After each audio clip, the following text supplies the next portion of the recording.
Hello everyone, welcome back to this channel. लक्ष्य तक आपके साथ डेली करंट अफेयर सेशन में आज हम डिस्कस करने वाले हैं 28 जनवरी 2022 के बहुत ही महत्वपूर्ण क्वेश्चन जो आपके आगामी परीक्षा के लिए लाभदायक सिद्ध हो सकते हैं। गाइड, जैसा कि हम लोग डेली क्या करते हैं कि करंट अफेयर सेशन के बाद हम लोग कुछ क्वेश्चंस की प्रैक्टिस करते हैं, जो कि आज हम लोग स्किप कर रहे हैं उसको। क्योंकि आज है सैटरडे, और सैटरडे को हम लोग क्या करते हैं, कोई स्पेशल टॉपिक पर डिस्कस करते हैं। और आज का जो स्पेशल टॉपिक है वो क्या है, उसका नाम है भारतीय संविधान के विदेशी स्रोत। क्या नाम है? भारतीय संविधान के विदेशी स्रोत। मतलब कि हमारे संविधान में, हमारे भारतीय संविधान में विदेशों से कौन कौन से स्रोत ग्रहण किए गए हैं उसके बारे में हम लोग क्या करेंगे, चर्चा करेंगे। तो पहले हम लोग क्या करने वाले हैं, जो कल की सुर्खियों से बने हुए हैं इंपॉर्टेंट क्वेश्चन उस पर डिस्कस करेंगे। देन स्पेशल टॉपिक जो होगा हमारा।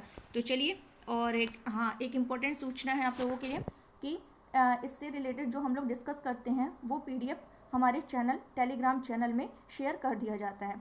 तो आप डिस्क्रिप्शन में जा कर के लिंक ले सकते हैं और हमारे टेलीग्राम चैनल को क्या कर सकते हैं, ज्वाइन कर सकते हैं। वहाँ पर एक तो आपको बेनिफिट होगा कि इसका पीडीएफ आपको मिल जाता है वन लाइनर में, जिससे आपका रिवीजन हो जाएगा। सेकंड थिंग, वहाँ पे और भी क्वेश्चंस की क्या की जाती है, प्रैक्टिस कराई जाती है, जो कि हिस्ट्री, जियोग्राफी, पॉलिटी, करंट के क्वेश्चंस भी आपको डे बाय डे क्या किया जाता है, उसमें शेयर किया जाता है, ताकि आप लोग की क्या होती रहे, साथ ही साथ प्रैक्टिस होती रहे। तो उसको जा करके ज़रूर ज्वाइन करिए आप लोग। बाकी जिसे भी हमारे इंस्टाग्राम पेज पर ज्वाइन करना हो वो भी जा करके वहाँ ज्वाइन कर सकता है, उसकी भी लिंक आपको हमारे डिस्क्रिप्शन में मिल जाएगी। तो चलिए आगे हम लोग बिना देर किए क्वेश्चन को स्टार्ट करते हैं। और गाइस, वीडियो थोड़ा लंबा हो जाएगा तो इसके लिए आप परेशान मत होइएगा, क्योंकि फालतू टॉपिक पे डिस्कशन नहीं की जाती है। जो इम्पोर्टेंट होती है, हाँ थोड़ा बहुत डीप चले जाते हैं, लेकिन वो भी डीप कहाँ जाते हैं जो कि एग्ज़ाम में पूछे जाते हैं। फालतू कोई भी फैक्ट हम लोग डिस्कस नहीं करते हैं, तो इसके लिए परेशान मत होइए। हाँ, वीडियो को थोड़ा फास्ट मोड में करके आप उसको देख सकते हैं, लेकिन फिर भी हम कोशिश करते हैं। लेकिन आज का टॉपिक तो लंबा जाएगा, क्योंकि हमें स्पेशल टॉपिक पर डिस्कशन करना है। तो चलिए स्टार्ट करते हैं और आज का पहला क्वेश्चन देखते हैं क्या है। पहला क्वेश्चन है रूस, पहले तो कलर चेंज कर लेते हैं, इसका देख लेते हैं क्या है। कि पहला क्वेश्चन, रूस, चीन और ईरान, क्या क्या कहा मैंने, रूस, चीन और ईरान ने हाल ही में कहाँ पर नौसैनिक अभ्यास चीरू, इसको लिख दे रहे हैं यहाँ पे, चीरू 2Q22 आयोजित किया है। किसके द्वारा? अब देखिए यहाँ पर आपको पता चलेगा CH चाइना, I ईरान, और इसका मतलब क्या हो जाएगा, रशिया। तो इन तीनों देशों के नाम पर ही ये अभ्यास रखा गया है, जिसका क्या है, नौसैनिक अभ्यास है, जिसका क्या नाम रखा गया है, चीरू 2Q22, मतलब 2Q22। तो ये कहाँ पर अभ्यास आयोजित किया गया है? ओमान की खाड़ी में। कहाँ आयोजित किया गया है? ओमान की खाड़ी में। तो ये आपको क्लियर हुआ होगा। अब चलते हैं, देख लेते हैं कि ओमान की खाड़ी में जो है, इससे रिलेटेड और भी फैक्ट देख लेते हैं। एक मिनट।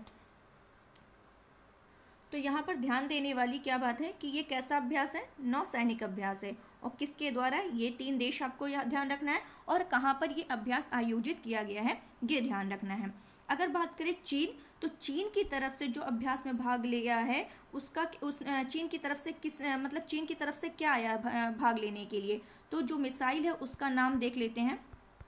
चीन की तरफ से जो भाग लेने मिसाइल आया उसका नाम है डिस्ट्रॉयर उरुमकी। क्या नाम है? Destroyer Urumqi.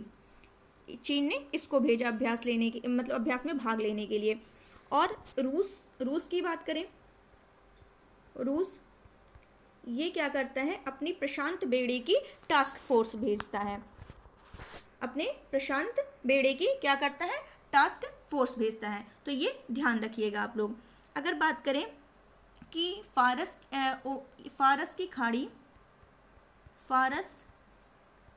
की खाड़ी और ओमान की खाड़ी, फारस की खाड़ी और ओमान की खाड़ी को कौन सी जल संधि क्या करती है, जोड़ती है? क्या कहा, इंपॉर्टेंट है। क्या मैंने लाइन बोला कि फारस की खाड़ी और ओमान की खाड़ी को कौन सी जल संधि जोड़ती है? तो कौन सी जल संधि जोड़ती है? उसका नाम है हारमुज जल संधि। क्या नाम है उसका? हारमुज जल संधि। और अगर पूछे कि ये किसको किसको अलग करती है हारमुज जल संधि, ये किसको किसको अलग करती है, तो ईरान और क्या करते हैं, संयुक्त अरब अमीरात को क्या करती है, अलग करती है। ये जोड़ने का काम तो फारस और ओमान की खाड़ी को करती है, लेकिन अलग करने का कार्य किसको करती है? ईरान और संयुक्त अरब अमीरात, इसको अलग करने का काम करती है। तो ये आपको क्लियर हो गया होगा। अगर बात करें कि चीन किसकी बात, नहीं, बात करते हैं ईरान की। ईरान अभी चर्चा में है, इसलिए ईरान की बात करते हैं और रूस की बात करते हैं। ईरान जो है ये किस ऑर्गेनाइजेशन में शामिल होने वाला नवीनतम देश बना है? तो एससीओ में शामिल होने वाला ईरान जो है नवीनतम है, और ये किस नंबर का है? 9th। अगर रशिया की बात करें, एक मिनट, ईरान की बात की हम, ईरान जो है, यहाँ रशिया नहीं, मिस्र की बात करते हैं। मिस्र चर्चा में है। मिस्र जो है ये एनडीबी का 9वां नवीनतम सदस्य देश बना है। मिस्र जो है एनडीबी का 9वां नवीनतम देश बना है, और ये एससीओ का ईरान 9वां नवीनतम देश बना। तो ये ध्यान रखिएगा, कंफ्यूजिंग हो गया था थोड़ा सा, तो उसके लिए सॉरी। ये ध्यान रखिए, ईरान और क्या नाम है, मिस्र। ईरान और मिस्र। ईरान एससीओ का 9वां नवीनतम देश है और एनडीबी का 9वां क्या है, मिस्र है। तो ये ध्यान रखिएगा, इंपॉर्टेंट है, करंट में है इसलिए। नेक्स्ट क्वेश्चन देखते हैं, हम लोग डिस्कस करते हैं। हाल ही में किसे मुख्य आर्थिक सलाहकार नियुक्त किया गया है? क्या क्वेश्चन है? हाल ही में किसे मुख्य आर्थिक सलाहकार नियुक्त किया गया है? तो किसको नियुक्त किया गया है? इनका क्या नाम है? डॉक्टर वी अनंत नागेश्वरन। क्या नाम है इनका? डॉक्टर वी अनंत नागेश्वरन। तो ये भी इंपॉर्टेंट है गाइस, दिखा दे रहे हैं कौन है अनंत नागेश्वरन। एक मिनट, ये हैं, ये देखिए, भारत सरकार ने अनंत नागेश्वरन को मुख्य आर्थिक सलाहकार नियुक्त किया है। जैसा कि आप लोग देख सकते हैं, ये हैं नागेश्वरन जी, मुख्य आर्थिक सलाहकार, जिसे अभी क्या किया गया है, नियुक्त किया गया है। चलते हैं अपने क्वेश्चन की तरफ।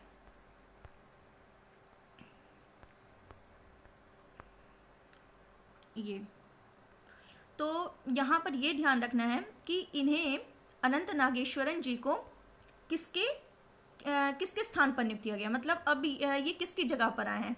तो इसके पहले जो हैं थे केवी सुब्रमण्यम, ये इन्होंने अभी इस्तीफा दिया। कब? 17 दिसंबर 2021 को इन्होंने इस्तीफा दिया अपने पद से। ये कितने साल तक पद पर थे? 3 years, 3 साल। उसके बाद इन्होंने 17 दिसंबर 2021 को क्या दिया? इस्तीफा दिया। तो ये ध्यान रखना किसकी जगह पर आए हैं और कौन प्रेजेंट टाइम में, तो ये ध्यान रखना आपको। चलते हैं नेक्स्ट क्वेश्चन की तरफ। हमारा नेक्स्ट क्वेश्चन क्या कह रहा है कि जनवरी 2022 में किस भारतीय टाइगर रिजर्व को T/2 वैश्विक पुरस्कार से सम्मानित किया गया है? इंपॉर्टेंट क्वेश्चन, छाप लीजिए इसको, जितने स्टार बनाना बना लीजिए, इंपॉर्टेंट है। जनवरी 2022 में किस भारतीय टाइगर रिजर्व को T/2 वैश्विक पुरस्कार से सम्मानित किया गया है? इसके बारे में थोड़ा हम डीप चर्चा करने वाले हैं। टाइम ज़्यादा होगा तो होने दीजिए, क्योंकि हम लोग डिस्कशन इंपॉर्टेंट फैक्ट पर कर रहे हैं, ना कि फालतू किसी चीज़ पर। तो चलते हैं, इसको देख लेते हैं। तो पहले तो ये देख लेते हैं कि किसको मिला है सत्यमंगलम टाइगर रिजर्व। क्या कहा मैंने? सत्यमंगलम टाइगर रिजर्व को मिला है। ये जो टाइगर, अगर बात करें 2021 में किसे मिला था, ये क्वेश्चन आया भी था एग्जाम में, जो 2021 वाला है। तो ये किसको मिला था? Pilibhit tiger reserve. Pilibhit tiger reserve को 2021 का T/2 वैश्विक पुरस्कार से सम्मानित किया गया था। ये क्लियर हो गया होगा। अब थोड़ा और बात करते हैं इसके बारे में एक्चुअली क्या है कि 2010 में 2010 में ये भी देख लेते हैं, 29 जुलाई, ये भी जरूरी, 29 जुलाई अभी बता रहे हैं क्यों जरूरी है। 29 जुलाई 2010 में क्या होता है, सेंट पीटर्सबर्ग, ये कहाँ पर है, सेंट पीटर्सबर्ग रशिया में है, रूस में। तो यहाँ पर घोषणा की जाती है, किस चीज़ की घोषणा की जाती है कि हमें क्या करना है, टाइगर्स की संख्या को क्या करना है, दुगना करना है। कब तक दुगना करना है, 2022 तक। क्या घोषणा यहाँ पर की जाती है कि हमें दुगना करना है, 2 गुना करना है।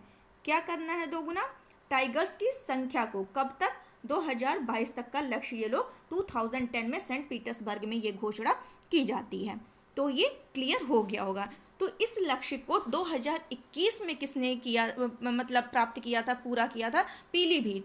और 2022 में इस लक्ष्य को प्राप्त करने वाला कौन है, सत्यमंगलम टाइगर रिजर्व। और ये सत्यमंगलम टाइगर रिजर्व जो है ये कहाँ पर है, छाप लीजिए, ये भी कहाँ पर है, तमिलनाडु। क्योंकि मैंने कहा जो चर्चा में रहता है, जो करंट में रहता है, वही क्वेश्चन क्या करते हैं, पूछे जाते हैं एग्जाम में। तो सत्यमंगलम टाइगर रिजर्व जो है तमिलनाडु के इरोड जिले में, तमिलनाडु के इरोड जिले में। ये क्लियर हो गया होगा आप लोगों को। अगर बात करें कि भारत में कितने टाइगर रिजर्व हैं, तो टोटल प्रेजेंट टाइम की बात करें तो 53 टाइगर रिजर्व हैं। 53 जो अभी नवीनतम घोषणा की गई थी कि 53 नंबर का जो नवीनतम घोषणा की गई थी टाइगर रिजर्व की, वो कौन सा है, गुरु घासीदास। यहाँ के जितने भी पॉइंट बता रहे हैं सब नोट करते जाइएगा, दिमाग में बैठाते जाइएगा। गुरु घासीदास, ये गुरु घासीदास कहाँ पर है टाइगर रिजर्व, छत्तीसगढ़। कहाँ पर है, छत्तीसगढ़, गुरु घासीदास छत्तीसगढ़। और 52 नंबर का वो भी उसी समय घोषित किया गया जब छत्तीसगढ़ वाला गुरु घासीदास। तो 52वां नंबर का जो टाइगर रिजर्व है वो है रामगढ़ विषधारी। ये कहाँ का है, ये है राजस्थान का। रामगढ़ जो 52 नंबर का है, तो दोनों माइंड में रखिएगा कि 52 नंबर का रामगढ़ विषधारी कहाँ का है, राजस्थान का। और गुरु घासीदास जो है 53वें नंबर का, वो छत्तीसगढ़ में है वो टाइगर रिजर्व। तो ये आपको क्लियर हो गया होगा। चलिए 52 53 बता दिया। पहला बाघ रिजर्व कौन सा है, पहला बाघ रिजर्व जो है वो है जिम कॉर्बेट जो है ये पहला टाइगर रिजर्व है जो 1973 में इसको घोषित किया गया था टाइगर रिजर्व। किसको, जिम कॉर्बेट को। तो ये भी आपको क्लियर हो गया होगा। अब बात करते हैं कि T/2 पुरस्कार। तो अब तो गेस लगा ही लिया होगा आप लोगों ने कि T/2 पुरस्कार क्यों दिया जाता है। T का मतलब टाइगर, इंटू 2 का मतलब क्या करना है, दुगना करना है। तो टाइगर्स की संख्या को जो लक्ष्य मतलब डिसाइड किया गया था कि दुगना करना है, तो उसको जो मतलब वो लक्ष्य प्राप्त कर लेता है उसको ये पुरस्कार दिया जाता है। तो ये क्लियर हो गया होगा। और सत्यमंगलम की अगर बात करें तो इसको टाइगर रिजर्व कब घोषित किया गया था, 2013 में। इसको 2013 में टाइगर रिजर्व घोषित किया गया था। तो ये भी आपको क्लियर हो गया होगा। तो ये जो पुरस्कार दिए जाते हैं ये किसके किसके द्वारा प्रस्तुत किए जाते हैं, तो इसमें कई मतलब सोसाइटी और कई ऑर्गेनाइजेशन है। तो उसके लिए हम बात कर लेते हैं, फटाफट बता दे रहे हैं, आप लोग देख लीजिए। यह पुरस्कार जो है कंजर्वेशन एश्योर्ड टाइगर स्टैंडर्ड्स, लिख नहीं रहे हैं क्योंकि टाइम बहुत ज़्यादा लग जाता है, वीडियो बहुत लंबा हो जाता है, लोग देखते नहीं हैं। और लोगों के तरफ से यही कमेंट आते हैं कि वीडियो थोड़ा शॉर्ट करने की कोशिश करिए। तो हम अब ज़्यादा लिखेंगे नहीं, बोल रहे हैं, आप लोग सुनिए। और बाकी जैसा भी होगा कमेंट में बताइएगा कि वीडियो बड़ा होने से कोई मतलब नहीं है, होने दीजिए, बट आप लिख करके बताइए। तो हम उस तरीके से करेंगे, जैसा आप लोगों की तरफ से कमेंट आएगा उसी तरीके से हम कर रहे हैं। तो चलिए बता रहे हैं कि ये जो पुरस्कार है कंजर्वेशन एश्योर्ड टाइगर स्टैंडर्ड्स और फौना एंड फ्लोरा इंटरनेशनल, क्या कहा मैंने, Fauna and Flora International, Global Tiger Forum, 3 हो गए, Global Tiger Forum. Next IUCN के Integrated Tiger Habitat Conservation Programme, IUCN के Integrated Tiger Habitat Conservation Programme. Next Panthera, क्या कहा मैंने, Panthera. Next UNDP, next the Lion Share, and next Wild Life संरक्षण Society, क्या कहा मैंने, वाइल्ड लाइफ संरक्षण सोसाइटी और WWF द्वारा प्रस्तुत किए जाते हैं। ये पुरस्कार, फिर से बता रही हूँ, ये पुरस्कार Conservation Assured Tiger Standards, Fauna and Flora International, Global Tiger Forum, IUCN के Integrated Tiger Habitat Conservation Programme, Panthera, UNDP, the Lion Share, Wild Life संरक्षण सोसाइटी एंड WWF द्वारा प्रस्तुत किए जाते हैं। तो आप लोग को क्लियर हो गया होगा। अगर बात करें कि 52वां तो मैंने बता दिया, 53 बता दिया, और पहला भी बता दिया 1973। और ये प्रोजेक्ट टाइगर प्रोजेक्ट जो आया था वो कब आया था? प्रोजेक्ट टाइगर जो है, प्रोजेक्ट टाइगर, ये पूछा था question I think UP TET में। ये क्वेश्चन अधिकतर पूछा जाता है सभी एग्ज़ाम में, तो ये भी नोट कर लीजिए। प्रोजेक्ट टाइगर ये 1973, प्रोजेक्ट टाइगर कब? 1973। और टाइगर स्टेट के नाम से कौन सा स्टेट जाना जाता है? MP, मध्य प्रदेश। मध्य प्रदेश में जो है टाइगर, मध्य प्रदेश को टाइगर स्टेट के नाम से जानते हैं। और अगर बात करें कि टाइगर मैन ऑफ इंडिया कौन है, टाइगर मैन ऑफ इंडिया किसे कहा जाता है? टाइगर मैन ऑफ इंडिया, तो उनका क्या नाम है? कैलाश, एक मिनट, कैलाश सांखला, क्या नाम है उनका? कैलाश सांखला को टाइगर मैन ऑफ इंडिया कहा जाता है। ये क्लियर हो गया होगा। अगर बात करें कि क्षेत्रफल की दृष्टि से, क्या कहा मैंने? क्षेत्र, जो बोल रहे हैं नोट डाउन करते रहिए। क्षेत्रफल की दृष्टि से भारत का सबसे बड़ा जो है टाइगर रिजर्व, क्षेत्रफल की दृष्टि से भारत का सबसे बड़ा टाइगर रिजर्व कौन सा है? नागार्जुन सागर श्रीशैलम, नागार्जुन सागर श्रीशैलम। ये क्या है? भारत का सबसे बड़ा टाइगर रिजर्व है क्षेत्रफल की दृष्टि से। अगर देखें सबसे छोटा, अगर यही सबसे बड़ा की जगह सबसे छोटा पूछ ले, क्षेत्रफल की दृष्टि से सबसे छोटा टाइगर रिजर्व, तो वो कौन सा हो जाएगा? पेंच टाइगर रिजर्व। और पेंच टाइगर रिजर्व कहाँ पर है? मध्य प्रदेश है। पेंच टाइगर रिजर्व कहाँ पर है? सॉरी, मध्य प्रदेश नहीं, महाराष्ट्र में है। सॉरी, गलती से निकल गया। पेंच टाइगर रिजर्व जो है वो कहाँ पर है? महाराष्ट्र में है। तो ये क्लियर हो गया होगा। अगर बात करें कि सबसे ऊंचाई पर स्थित विश्व में, अभी तक तो भारत की दृष्टि से देख रहे थे हम लोग, अगर पूछ ले कि विश्व में सर्वाधिक ऊंचाई पर स्थित, विश्व पर सर्वाधिक ऊंचाई पर स्थित जो टाइगर रिजर्व है वो कौन सा है? तो नामदफा।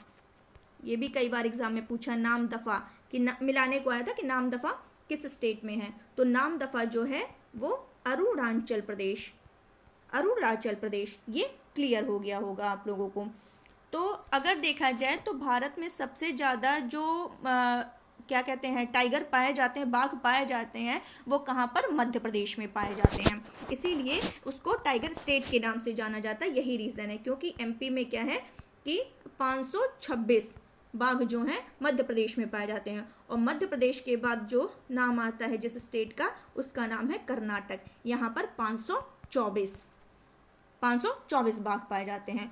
और मैंने अब जब बताया था कि 29 जुलाई 2010 को क्या करते हैं, 29 जुलाई 2010 को क्या वहाँ पर सेंट पीटर्सबर्ग में घोषणा हुई थी टाइगर को दुगना करने के लिए, लक्ष्य रखा गया था 2022 तक। तो 29 जुलाई को क्या करते हैं? 29 जुलाई को पूरे विश्व में क्या मनाते हैं? विश्व बाघ दिवस मनाते हैं। 29 जुलाई को विश्व बाघ दिवस मनाते हैं। ठीक है, तो ये भी ध्यान रखना है कि 29 जुलाई को, ये भी इंपॉर्टेंट है, क्या मनाया जाता है? विश्व बाघ दिवस पूरे विश्व में मनाया जाता है। तो ये आपको क्लियर हो गया होगा। तो 1973 में प्रोजेक्ट टाइगर लॉन्च किया गया था, ये भी मैं बता चुकी हूँ। किस लिए लॉन्च किया गया था?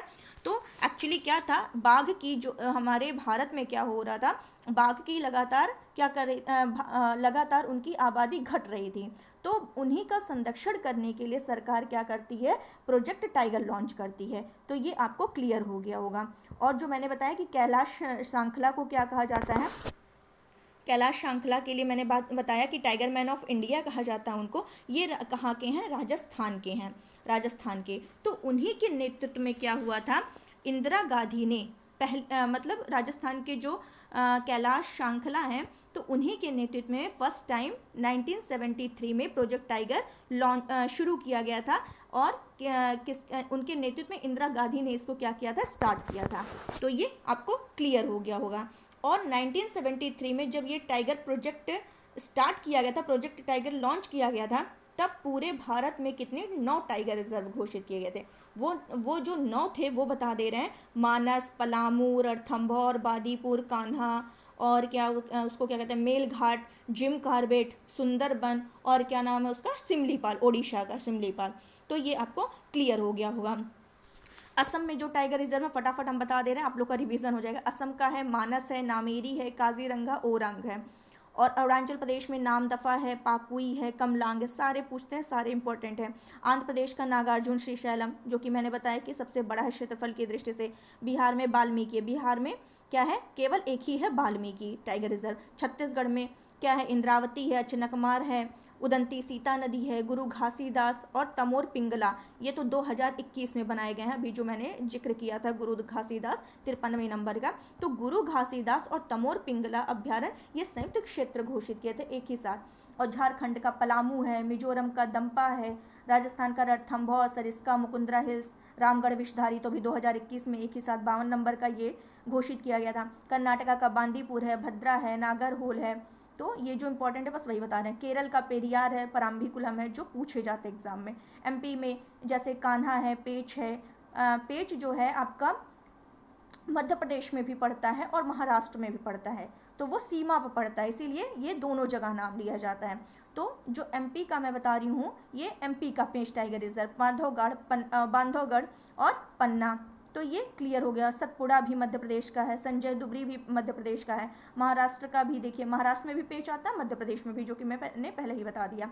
और तडोबा अंधेरी महाराष्ट्र का है, सह्याद्री टाइगर रिजर्व महाराष्ट्र का है, नवेगांव भी महाराष्ट्र का है, नवेगांव भी पूछ चुका है। यूपी का पीलीभीत, जिसको लास्ट टाइम क्या मिला था, T/2 पुरस्कार मिला था, दुधवा भी यूपी का ही है। अमानगढ़ भी यूपी का है। उत्तराखंड में जिम कार्बेट, जो कि फर्स्ट है, बता दिया मैंने पहले। और राजा जी भी क्या है, उत्तराखंड का ही है। पश्चिम बंगाल में सुंदरबन और बुक्सा ये है। तेलंगाना का कंवल है, ओडिशा का सिमलीपाल, सतकोशिया, तमिलनाडु का अन्नामलाई, मुदुमलाई, सत्यमंगलम, जो कि इस बार तमिलनाडु का जीता है। तो मतलब T/2 पुरस्कार मिला है उसको। तो ये आपको जितने भी फैक्ट थे, इससे बाहर क्वेश्चन नहीं जाना है। अगर पूछेगा तो इसी में से घुमाकर कोई भी क्वेश्चन उठा करके दे देगा। चलते हैं नेक्स्ट क्वेश्चन की तरफ। हमारा क्या है, नेक्स्ट क्वेश्चन हमारा है, हाल ही में एयर इंडिया का प्रबंधन और नियंत्रण किसे सौंप दिया गया है? किसे सौंप दिया गया है? तो ये टाटा सन्स को सौंप दिया गया है। किसे सौंप दिया गया है? टाटा सन्स को सौंप दिया गया है।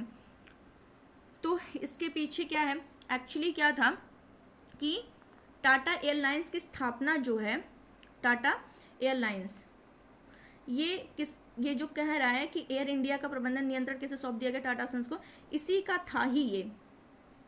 लेकिन क्या हुआ था, एक टाइम ये ऋण में बहुत ज़्यादा डूब गया था, बहुत ही ज़्यादा कर्ज में फंस गया था। तो इसी रीज़न से क्या हुआ था, ये इसको क्या किया गया था, ये सरकार के उसमें चली गई थी। तो अभी क्या है, टाटा सन्स ने इसको मतलब टाटा सन्स के पास दोबारा आ गई। वही होता है ना कि क्या कहते हैं उसको, कि भला जो क्या कहते हैं उसको, भटका भूला जो भी है, वो वापस कहाँ आता है, घर पर ही अपने आता है। तो उसी की तरीके से ये है।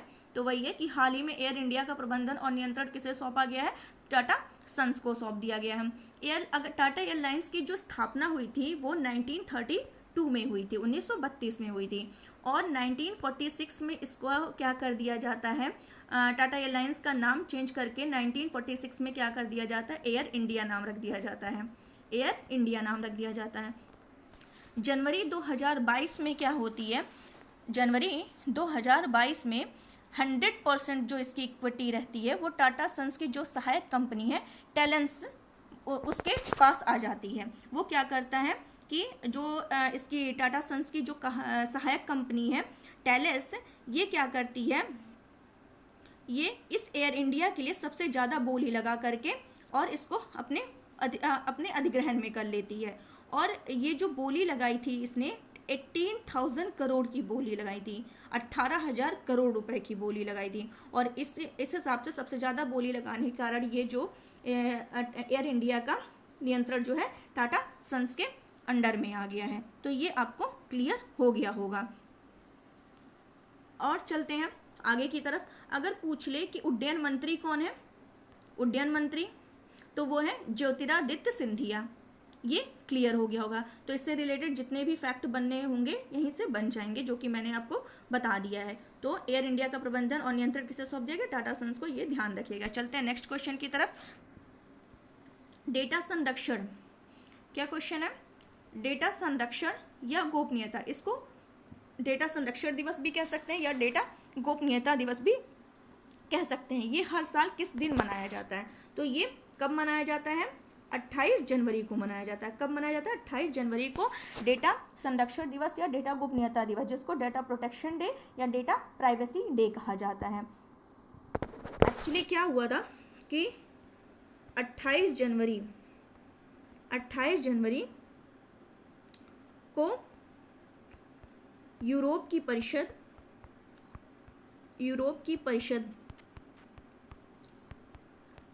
परिषद के द्वारा क्या किया जाता है, 28 जनवरी को यूरोप की परिषद के द्वारा 28 जनवरी 1981 यहाँ पर क्या किया जाता है, एक डेटा संरक्षण सम्मेलन का आयोजन किया गया था।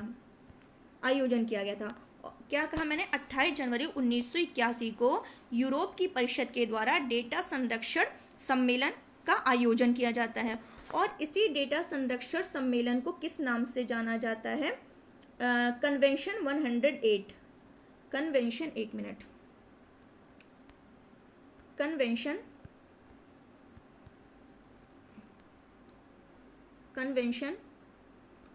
108, इसी को क्या कहा जाता है, कन्वेंशन 108 के नाम से जाना जाता है। और उसी दिन क्या किया जाता है, इस पर हस्ताक्षर किया जाता है। जो डेटा संरक्षण की दृष्टि से देखा जाए, डेटा संरक्षण में प्रथम बाध्यकारी अंतर्राष्ट्रीय कानूनी समझौता था। जो क्या था, डेटा संरक्षण में प्रथम बाध्यकारी अंतर्राष्ट्रीय कानूनी समझौता था। और इसके तहत क्या किया गया, जो हस्ताक्षर किए थे सभी पार्टी को क्या करना था, इस व्यक्तिगत डेटा के संबंध में सभी व्यक्तियों के जो मौलिक अधिकार थे उनको सुनिश्चित करने के लिए अपने घरेलू कानून में आवश्यक संशोधन और जो कदम उठाने की क्या की गई थी, अनुशंसा की गई थी। और इस मामले में देखा जाए कि क्या कहते हैं, इस व्यक्तिगत डेटा के संबंध में देखा जाए तो कौन सा वाद देखने को मिलता है, ये वाद नोट कर लीजिएगा, बहुत इंपॉर्टेंट है जो बताने जा रहे हैं कि इस मतलब संबंध में कौन सा क्या कहते हैं, कौन सा केस देखने को मिलता है। तो पुट्टा स्वामी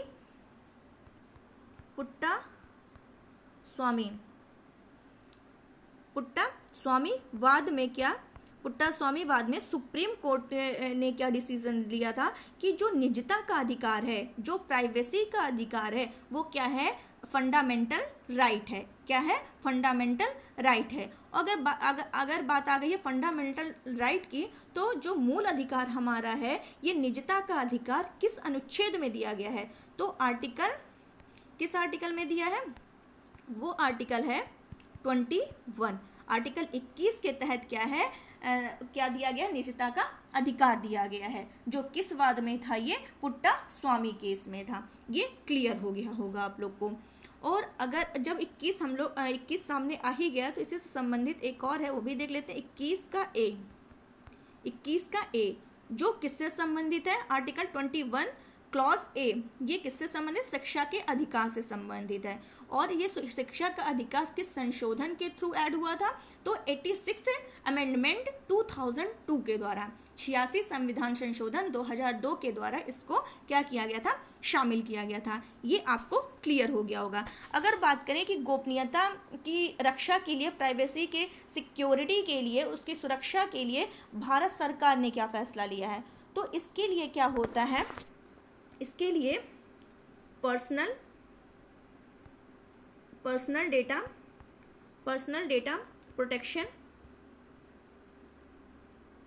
प्रोटेक्शन बिल 2019, इसको क्या किया जाता है? 2019 में लोकसभा में इलेक्ट्रॉनिक और सूचना प्रौद्योगिकी मंत्री क्या करते हैं? 2019 में 11 दिसंबर को जो रविशंकर प्रसाद थे, उन्होंने क्या किया था? उस टाइम पेश किया था कि क्या किया जाए, लोगों को उनकी जो व्यक्तिगत डेटा है उसको क्या कर सके? सुरक्षा मिल सके। तो इसके लिए ये पर्सनल डेटा प्रोटेक्शन बिल 2019 क्या किया गया था? पेश किया गया था। तो ये क्लियर हो गया होगा। इससे रिलेटेड जितने भी फैक्ट थे सब बता दिया है। चलते हैं नेक्स्ट क्वेश्चन की तरफ। हमारा नेक्स्ट क्वेश्चन क्या कहता है? पिछले कुछ सालों में कौन सा देश, क्या क्वेश्चन है कि पिछले कुछ सालों में कौन सा देश भारतीय अनार के निर्यात के लिए शीर्ष गंतव्य के रूप में उभर करके सामने आया है? तो वो कौन सा देश है? बांग्लादेश। कौन सा देश है? बांग्लादेश। भारतीय अनार के निर्यात के लिए शीर्ष गंतव्य के रूप में, तो वो कौन सा है? ये बांग्लादेश। अनार जो है ये उष्णकटिबंधीय और उपोष्ण कटिबंधीय क्षेत्र में उगाया जाता है। अनार जो है उष्णकटिबंधीय और उपोष्णकटिबंधीय क्षेत्र में होता है। और अनार देखा जाए तो अधिकांशतः देखा जाए तो महाराष्ट्र, कर्नाटका और गुजरात में उगाया जाता है। इसकी जो खेती होती है, इसका जो उगाया जाता है कहाँ पर? महाराष्ट्र, कर्नाटका और गुजरात में। तो ये क्लियर हो गया। अब बांग्लादेश में जो निर्यात के लिए शीर्ष गंतव्य के रूप में उभर कर आए, आखिर इसका कारण क्या है कि वहाँ पे बांग्लादेश में ज़्यादा निर्यात हो रहा है? वहाँ पे वृद्धि के क्या कारण है? तो उसका कारण यही है परिवहन में आसानी और जो इम्पोर्ट नॉर्म्स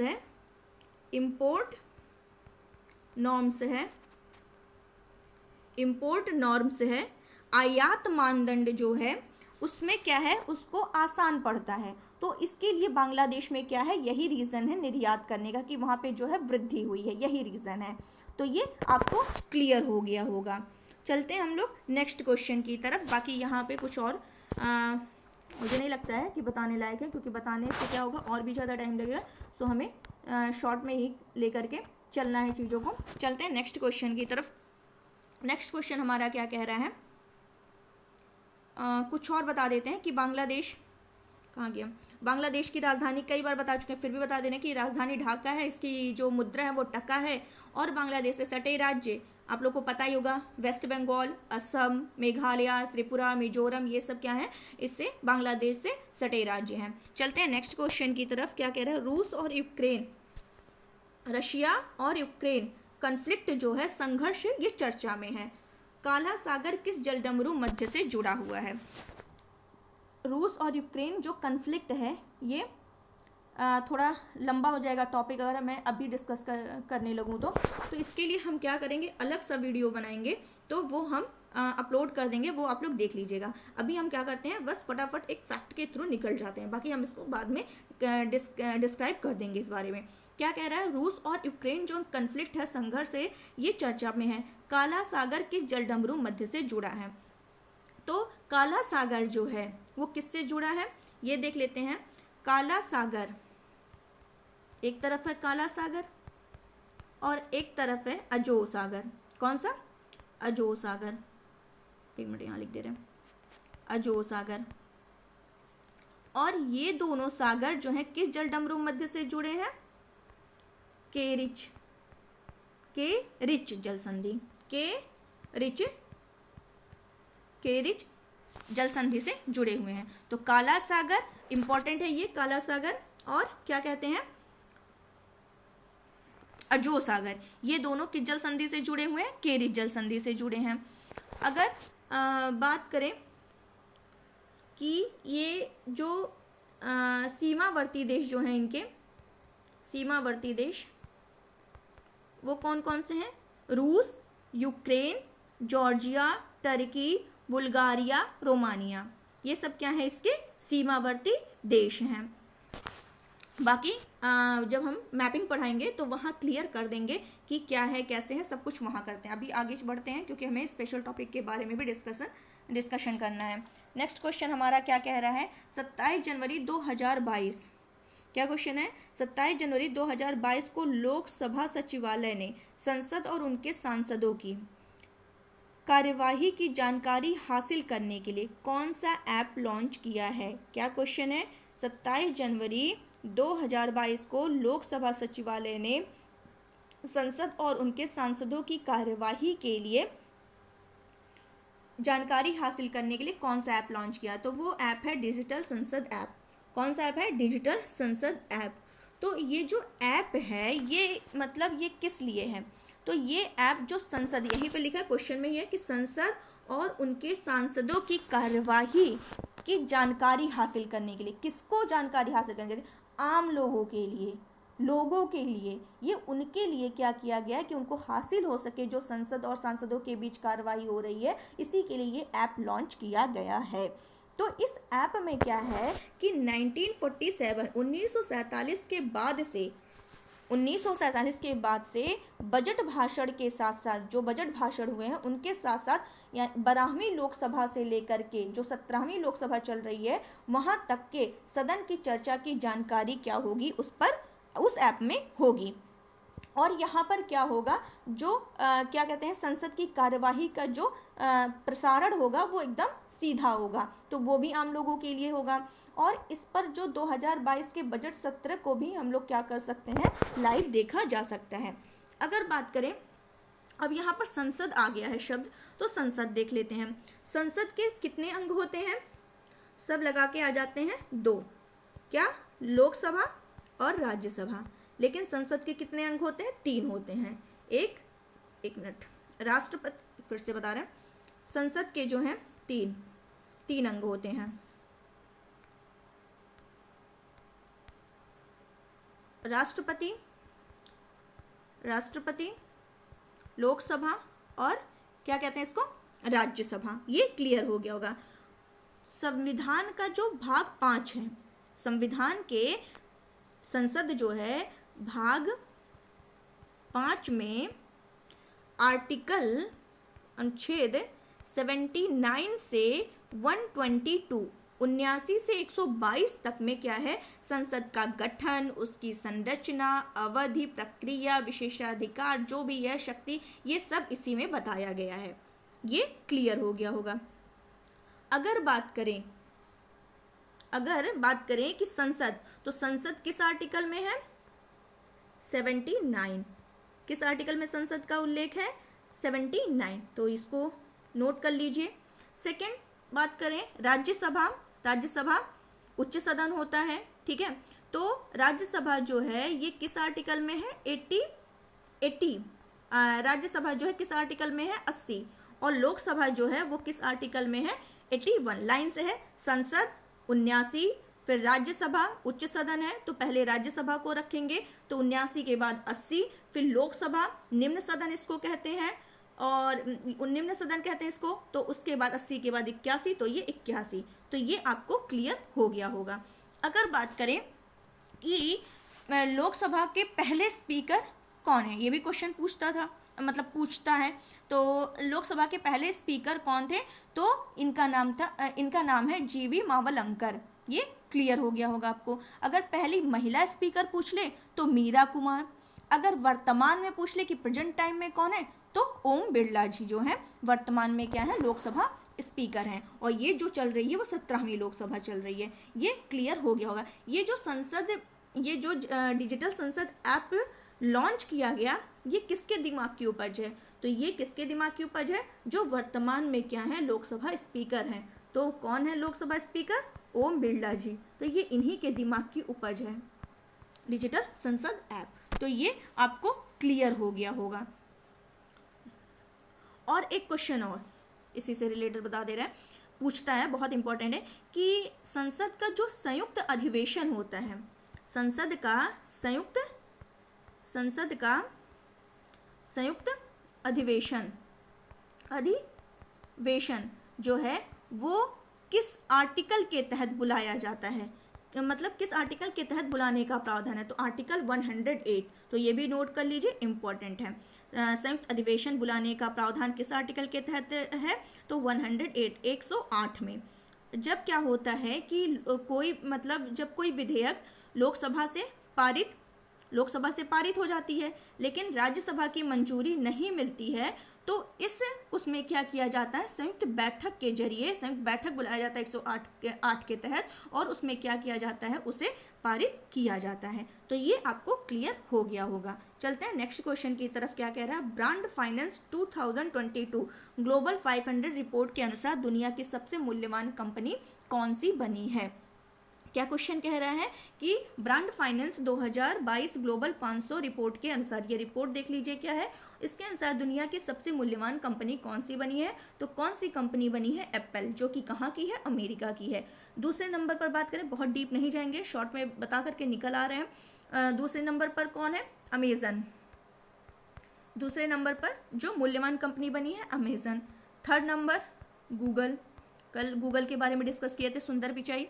और क्या नाम है? फोर्थ नंबर पर माइक्रोसॉफ्ट के बारे में भी बता चुके हैं कि सत्य नडेला हैं इनके। तो ये आप ध्यान रखिए, एप्पल, अमेजन, गूगल और माइक्रोसॉफ्ट, ये क्लियर हो गया होगा आप लोग को। अगर बात करें कि सबसे तेजी से बढ़ने वाली कंपनी, सबसे तेजी से 18वें नंबर पर ये आई है, लेकिन इसका जिक्र किसमें है? सबसे तेजी से बढ़ने वाली कंपनी, तो वो कौन सी है? टिकटॉक है। सबसे तेजी से बढ़ने वाली कंपनी कौन सी है? टिकटॉक। ये क्लियर हो गया होगा। अगर बात करें कि टॉप 100 में भारत की एक कंपनी का नाम है टॉप 100 में, वो कौन सी है? टाटा। ये दक्षिण एशिया में प्रथम, और टॉप 100 में भारत की पहली, और दक्षिण एशिया में भी ये क्या है? प्रथम है। तो ये आपको क्लियर हो गया होगा। चलते हैं हम लोग अपने नेक्स्ट क्वेश्चन की तरफ। नेक्स्ट क्वेश्चन हमारा क्या कह रहा है? किस राज्य में छिपकली की एक नई प्रजाति प्रोटोब्लेफेरस अपातानी की खोज की गई है? किस राज्य में? तो ये किसमें की गई है? अरुणाचल प्रदेश में की गई है। किसमें इस छिपकली की नई प्रजाति की खोज की गई है? तो ये है, क्या नाम है इसका? अरुणाचल प्रदेश। तो अरुणाचल प्रदेश की, और इस प्रजाति का नाम जो है, अरुणाचल प्रदेश में एक घाटी है जिसका नाम क्या है? जीरो घाटी। तो उस जीरो घाटी पर एक प्रजाति रहती है जिसका नाम क्या है? एक मिनट, फिर से इसको बता रहे हैं। अरुणाचल प्रदेश जो है, यहाँ की एक घाटी है जीरो घाटी, ये जा है, ठीक है, जीरो घाटी। और यहाँ की एक जनजाति जिसका क्या नाम है?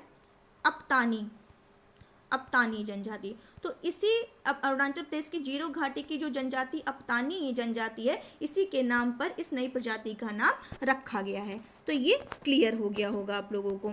बाकी और डीप नहीं जा रहे हैं इसके बारे में, और बता दे रहे हैं अरुणाचल प्रदेश का अगर वन्यजीव अभ्यारण्य की बात करें तो केन वन्यजीव अभ्यारण्य कहाँ का है? अरुणाचल प्रदेश का है। महो वन्यजीव अभ्यारण्य कहाँ है? अरुणाचल प्रदेश में है। तो ये आपको क्लियर हो गया होगा। और अरुणाचल प्रदेश में स्टेडियम का नाम है लोपोन स्टेडियम। अरुणाचल प्रदेश राजीव गांधी स्टेडियम। तो ये सब ध्यान रखिएगा।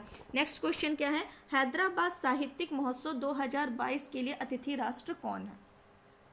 क्या क्वेश्चन कहा मैंने कि हैदराबाद साहित्यिक महोत्सव 2022 के लिए अतिथि राष्ट्र कौन है? तो वो है यूनाइटेड किंगडम। ये जो महोत्सव स्टार्ट हुआ था, ये हुआ था 2010 में स्टार्ट हुआ था, और इस बार जो है इसका कौन सा संस्करण है, 12वां संस्करण है। तो ये आप ध्यान रखिएगा। ये क्लियर हो गया होगा। अगर बात करें कि अभी हैदराबाद से रिलेटेड एक कुछ क्वेश्चन मैंने 2-3 दिन पहले डिस्कस किया था, statue of equality. Statue of equality का अनावरण होने वाला है 5 फरवरी 2022 को। तो ये जो है विश्व की दूसरी सबसे ऊंची बैठी हुई प्रतिमा का अनावरण किया जाएगा। क्या मैंने कहा, विश्व की दूसरी सबसे ऊंची बैठी हुई प्रतिमा का। तो दूसरी और पहली कौन है, पहली मैंने उस टाइम डिस्कस किया था थाईलैंड की बुद्ध प्रतिमा है जो वहाँ पर सबसे ऊंची है, और ये सेकेंड नंबर की स्टैचू ऑफ इक्वलिटी है जो 216 फीट ऊंची होगी। हैदराबाद में ही अनावरण किया जाएगा। तो ये ध्यान रखिएगा। ये हैदराबाद से मैंने क्लियर कर दिया आपको। और हैदराबाद किस नदी के किनारे है, मूसी नदी के किनारे है। और ये हैदराबाद भारत में इसका विलय किया गया था किसके तहत, ऑपरेशन पोलो के तहत किया गया था। कब किया गया था, 13 वहाँ जो हैदराबाद में भारतीय सेना के द्वारा सैन्य कार्यवाही की गई थी 13 सितंबर 1948 में ऑपरेशन पोलो के तहत ये हैदराबाद का विलय किया गया था। तो आई होप क्लियर हो गया होगा। क्लियर हो रहा हो तो गए सेशन को लाइक तो कर ही दीजिए, और जो नए हैं वो सब्सक्राइब करिए और इसको ज़्यादा से ज़्यादा शेयर करिए। चलते हैं अपने आज के स्पेशल टॉपिक पर। तो आज का स्पेशल टॉपिक, जैसा कि आप लोग देख रहे होंगे, भारतीय संविधान के विदेशी स्रोत। तो भारतीय संविधान के विदेशी स्रोत के बारे में फटाफट देख लेते हैं। आप लोग नोट डाउन करते चलिएगा। पहले देख लेते हैं अमेरिका से कौन कौन से लिए गए हैं, कौन कौन से संविधान में हमारे ग्रहण किए गए हैं अमेरिका से। तो ये अमेरिका का आप देख रहे होंगे मैप, अमेरिका का है ये, यूएसए। तो इसमें देख लेते हैं क्या क्या। प्रस्तावना अमेरिका से ही लिया गया है। फंडामेंटल राइट, ये भी अमेरिका से। न्यायिक पुनरावलोकन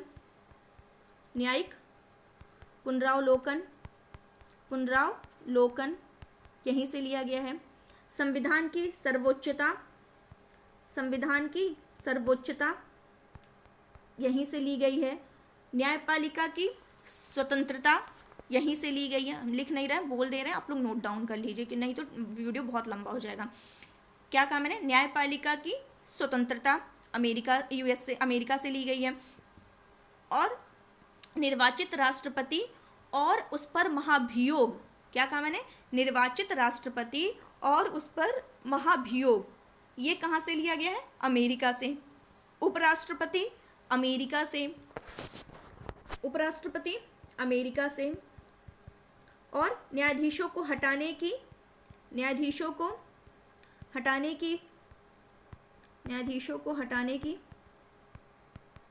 विधि भी कहाँ से ली गई है, यहीं से ली गई है। वित्तीय आपात, बहुत इंपॉर्टेंट है वित्तीय आपात, ये भी कहाँ से लिया गया है, यहीं से लिया गया है, अमेरिका से ही। तो प्रस्तावना, मौलिक अधिकार, न्यायिक पुनरावलोकन, संविधान की सर्वोच्चता, न्यायपालिका की स्वतंत्रता, ये सारे पूछते हैं। ऐसा नहीं है कि कोई भी हम स्किप कर दें, सारे पूछ लेते हैं। तो ये आप लोग ध्यान रखिएगा, वित्तीय आपात भी, ठीक है। तो ये क्लियर हो गया होगा। नेक्स्ट पर चलते हैं ब्रिटेन। ये ब्रिटेन आपको दिख रहा होगा, ब्रिटेन मैप। तो ये ब्रिटेन जो है, ब्रिटेन से क्या क्या लिया गया है। तो पहला तो नोट करिए, संसदात्मक शासन प्रणाली, इंपॉर्टेंट है। संसदात्मक, ये आधा था यहाँ है, संसदात्मक शासन प्रणाली, ये कहाँ से लिया गया है, ब्रिटेन से लिया गया है। एकल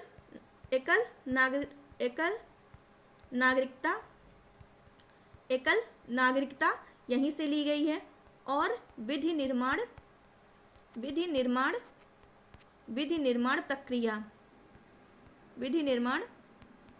प्रक्रिया यहीं से ली गई है। ये क्लियर हो गया होगा। अगर नेक्स्ट की बात करें, और क्या लिया गया यहाँ से, विधि का शासन, इंपॉर्टेंट है। विधि का शासन पूछता है कहाँ से लिया गया है। तो विधि, ब्रिटेन विधि। संसदीय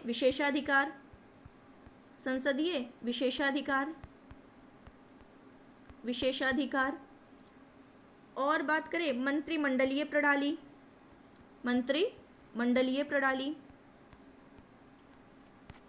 ये और इम्पोर्टेंट नहीं है। द्विसदनवाद भी देख लीजिए, ब्रिटेन से ही ली गई है। और बाकी चलते हैं आगे की तरफ हम लोग। आयरलैंड, आयरलैंड से कौन कौन सा लिया गया, ये आयरलैंड का मैप है, देख लीजिए आयरलैंड। तो आयरलैंड से क्या क्या लिया गया है, तो जो सबसे ज़्यादा इंपॉर्टेंट है पहले उसको देख लीजिए, नीति निर्देशक सिद्धांत, नीति निर्देशक सिद्धांत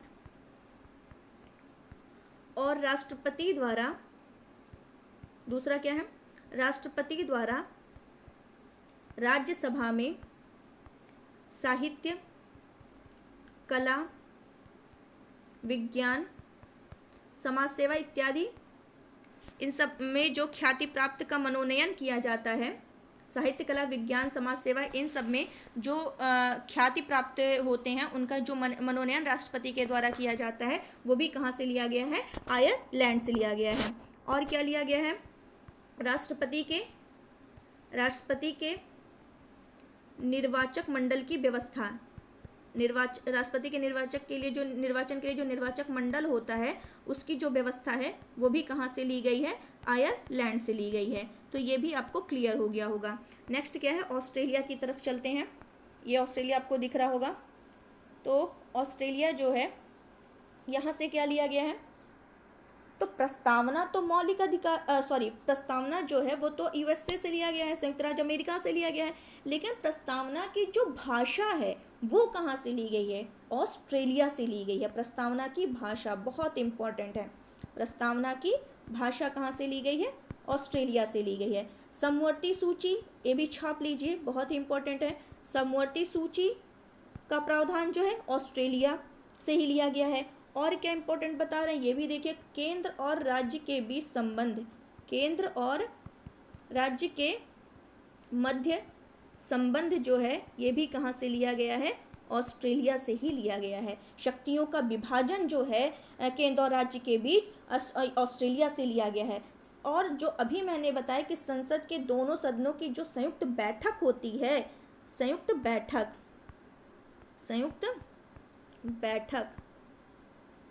किसकी, दोनों सदनों की, लोकसभा राज्यसभा, इन दोनों सदनों की जो संयुक्त बैठक होती है वो कहाँ से ली गई है, ऑस्ट्रेलिया से ली गई है। और बाकी जो व्यापार, वाणिज्य, समागम की स्वतंत्रता है ये भी कहाँ से ली गई है, ऑस्ट्रेलिया से ही ली गई है। और बात करते हैं नेक्स्ट की, जर्मनी। ये जर्मनी आपको दिख रहा होगा, जर्मनी। तो जर्मनी से जो लिया गया है वो है आपातकाल के दौरान, आपातकाल के समय क्या होता है, राष्ट्रपति, आपातकाल के दौरान राष्ट्रपति को मौलिक अधिकार संबंधी क्या किया जाता है, शक्ति, मौलिक अधिकार संबंधी शक्ति दे दी जाती है। जर्मनी से क्या लिया गया कि आपातकाल के प्रवर्तन के दौरान राष्ट्रपति को मौलिक अधिकार संबंधी शक्तियां मिल जाती हैं। तो ये आपको क्लियर हो गया होगा। नेक्स्ट क्या है, कनाडा। कनाडा से क्या क्या लिया गया है तो देख लेते हैं। पहला तो इम्पोर्टेंट नोट करिए, संघात्मक विशेषताएं। संघात्मक विशेषताएं ये कहाँ से लिया गया है, कनाडा से। और दूसरी नोट करिए इम्पोर्टेंट, अवशिष्ट शक्तियाँ, ये बहुत बार पूछ चुका है, अवशिष्ट शक्तियाँ, ये क्लियर हो गया होगा आप लोगों को। और संघ और राज्य के बीच शक्ति विभाजन, कनाडा। राज्यपाल की नियुक्ति, ये नोट करिए, राज्यपाल की नियुक्ति इंपॉर्टेंट है। राज्यपाल की नियुक्ति जो है ये भी कहाँ से ली गई है, कनाडा से ली गई है। और सुप्रीम कोर्ट का जो परामर्शी न्याय निर्णय है वो भी कनाडा से लिया गया है। सुप्रीम कोर्ट का परामर्शी न्याय निर्णय ये भी कहाँ से लिया गया है, कनाडा से लिया गया है। नेक्स्ट चलते हैं दक्षिण अफ्रीका। ये दक्षिण अफ्रीका आपको दिख रहा होगा, दक्षिण अफ्रीका से ज़्यादा कुछ नहीं लिया गया है, लेकिन जो भी लिया गया है बहुत ही इंपॉर्टेंट है। संविधान संशोधन प्रक्रिया, संविधान बहुत इंपॉर्टेंट है। संविधान संशोधन प्रक्रिया ये कहाँ से ली गई है, दक्षिण अफ्रीका से ली गई है। और एक क्या ली गई है, एक और ली गई है, राज्यसभा के सदस्यों का निर्वाचन। ये भी कहाँ से लिया गया है, यहीं से लिया गया है। राज्यसभा के सदस्यों का निर्वाचन कहाँ से लिया गया है, दक्षिण अफ्रीका से। अब चलते हैं हम लोग नेक्स्ट, ये रशिया का मैप है। रशिया से क्या लिया गया है ये भी देख लेते हैं। तो जो कि सोवियत सोवियत संघ कहा जाता है, यूएसएसआर, यूएसएसआर सोवियत संघ, रूस अब कहते हैं। तो इससे क्या लिया गया है, मैंने लास्ट वीडियो में यही डिस्कस किया था, फंडामेंटल ड्यूटीज, मौलिक कर्तव्य। तो मौलिक कर्तव्य का जो प्रावधान है ये रशिया से ही, यूएसएसआर सोवियत संघ से ही लिया गया। ये यूपी टेट के क्वेश्चन में आया था, उसी के दूसरे दिन यूपी टेट का एग्जाम था, उसी के पहले मैंने ये क्वेश्चन डिस्कस किया था कि कहाँ से लिया। हाँ, उस दिन मैं एक फैक्ट भूल गई थी बताना, वो इसमें मैं क्लियर कर दे रही हूँ, ध्यान से सुन लीजिए।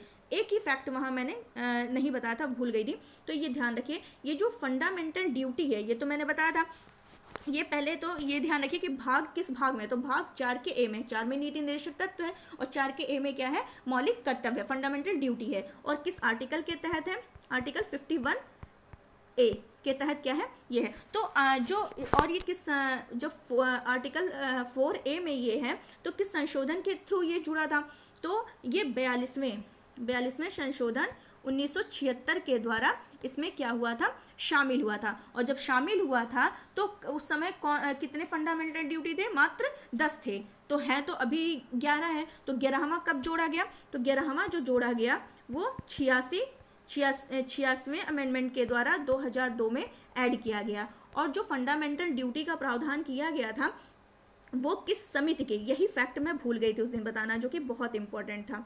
तो यहाँ आप लोग देख लीजिए, स्वर्ण सिंह समिति की सिफारिश पर, स्वर्ण सिंह समिति की सिफारिश पर, इसीलिए मैं इसको इतना डिस्क्राइब की हूँ, क्योंकि उस दिन ये लाइन मैं भूल गई थी बताना। तो ये आपको क्लियर हो गया होगा। और जो मैंने 42 अमेंडमेंट की बात की, 42 इसको क्या कहा जाता है, लघु संविधान भी कहा जाता है, लघु संविधान के रूप में भी इसको जानते हैं। 42 अमेंडमेंट 1976 को क्या कहते हैं, 42वें संशोधन 1976 को क्या कहते हैं, लघु संविधान के रूप में भी जानते हैं इसको। तो ये क्लियर हो गया होगा। अब इससे रिलेटेड कोई भी फैक्ट आएगा आपका गलत नहीं होगा। जापान, ये जापान है, ये जापान आपको दिख रहा होगा।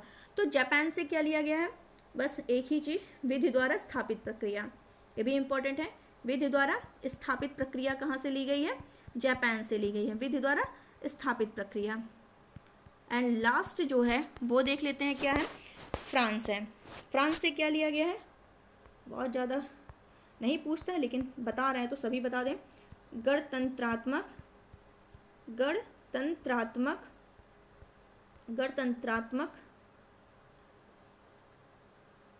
मुझे लगा गलत लिखा, नहीं सही लिखा है। गणतंत्रात्मक और प्रस्तावना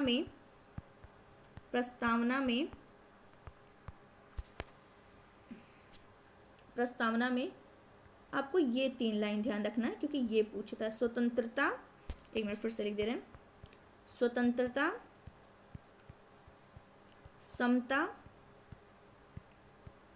और बंधुता के आदर्श, ये कहाँ से लिए गए हैं, गणतंत्रात्मक और प्रस्तावना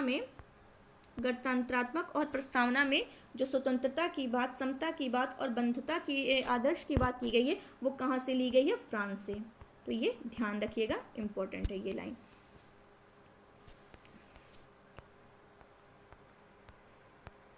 आज तो हो गया, ये देख लीजिए, ये जो अभ्यास है चीरू 2Q22 आयोजित किया गया, ये चीरू जिसमें चाइना, ईरान और रशिया, ये देख रहे होंगे। और ये टाटा सन्स को सौंपी गई एयर इंडिया, देख रहे होंगे। 69 साल बाद एयर इंडिया की घर वापसी हुई है। JRD टाटा ने शुरू की थी अपनी विमान सेवा 1932, ये सब डिस्कस कर चुके हैं आगे। बस आज के लिए गाइस बस इतना ही। आप लोग को उम्मीद है कि सेशन पसंद आया होगा, समझ भी आया होगा। तो यही उम्मीद करते हैं कि आप इसको ज़्यादा से ज़्यादा शेयर करेंगे अपने दोस्तों के साथ, इसको मतलब जितना हो सकेगा शेयर करेंगे। और आप भी इसको लाइक करिए, कमेंट करिए, कोई भी दिक्कत हो, अच्छा लगे तो भी कमेंट करिए, कुछ ख़राब लग रहा है तो भी कमेंट करिए, जो भी प्रॉब्लम हो वो बताइए, उस फीडबैक के थ्रू ही हम इसको सुधार सकते हैं जो भी है। तो आज बस इतना ही। कल देखते हैं कुछ इम्पोर्टेंट टॉपिक को लेकर के, कल भी एक वीडियो अपलोड होगा, तो उसका नोटिफिकेशन आपके पास पहले ही जाएगा, आप लोग देख लीजिएगा उसको। और बाकी मंडे को हम लोग फिर से नए सेशन के साथ मिलते हैं। तब तक के लिए यहीं विराम देते हैं और थैंक यू सो मच।